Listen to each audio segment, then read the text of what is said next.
नमस्कार दोस्तों, आप सभी का स्वागत है। आज की ये मोटिवेशन स्टोरी ईमान का ज्ञान बताएगी। तो चलिए शुरू करते हैं। काफ़ी समय पहले की बात है।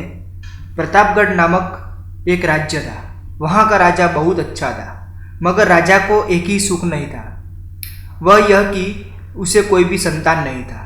वह चाहता था कि अब राज्य के अंदर किसी योग्य बच्चे को गोद ले, ताकि उसका उत्तराधिकारी बन सके और आगे बढ़कर बागडोर को सुचारू रूप में चला सके। और इसी को देखते हुए राजा ने राज्य में घोषणा करवा दी कि सभी बच्चे राजमहल में एकत्रित हो जाएं। और ऐसा ही हुआ।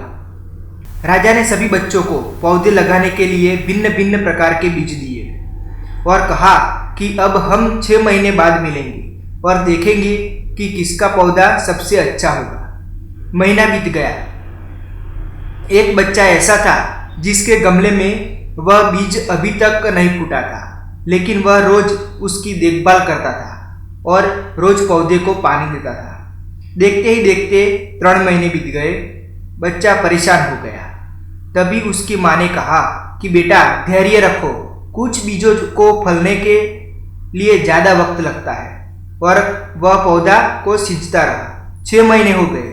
राजा के पास जाने का समय आ चुका था, लेकिन वह डरा हुआ था कि सभी बच्चों के गमले में तो पौधे होंगे और उसका गमला खाली होगा। लेकिन वह बच्चा ईमानदार था और सारे बच्चे राजमहल में आ चुके थे। बच्चे जोश से भरे हुए थे, क्योंकि उनके अंदर राज्य का उत्तराधिकारी बनने का प्रबल लालसा था। अब राजा ने भी आदेश दिया।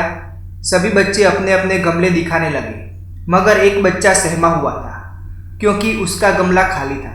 तभी राजा की नज़र उस गमले पे पड़ गई। उसने पूछा, तुम्हारा गमला तो खाली है? तो उसने कहा, लेकिन मैंने इस गमले की 6 महीने तक देखभाल की है। राजा उसकी ईमानदारी से खुश था कि उसका गमला खाली है। फिर भी वह हिम्मत करके यहाँ तो आ गया। सभी बच्चों के गमले देखने के बाद राजा ने उस बच्चे को सभी के सामने बुलाया। बच्चा सहम गया और राजा ने वह गमला सभी को दिखाया। सभी बच्चे जोर से हंसने लगे। राजा ने कहा, शांत हो जाइए, इतने खुश मत होइए। आप सभी के पास जो पौधे हैं वो सब बंजर हैं। आप चाहे कितनी भी मेहनत कर ले, उनसे कुछ नहीं निकलेगा। लेकिन असली बीज यही था। राजा उसकी ईमानदारी से बेहद खुश हुआ और उस बच्चे को राज्य का उत्तराधिकारी बना दिया। लेकिन हमें इस कहानी से क्या सीखने को मिला? मेरे हिसाब में अपने अंदर ईमानदारी का होना बहुत ज़रूरी है। अगर हम खुद से ईमानदार हुए तो जीवन के किसी पड़ाव में सफल ही हो जाएंगे, क्योंकि हमारी औकात हमें ही पता होती है। हम खुद को पागल बनाकर खुद का ही नुकसान करते हैं।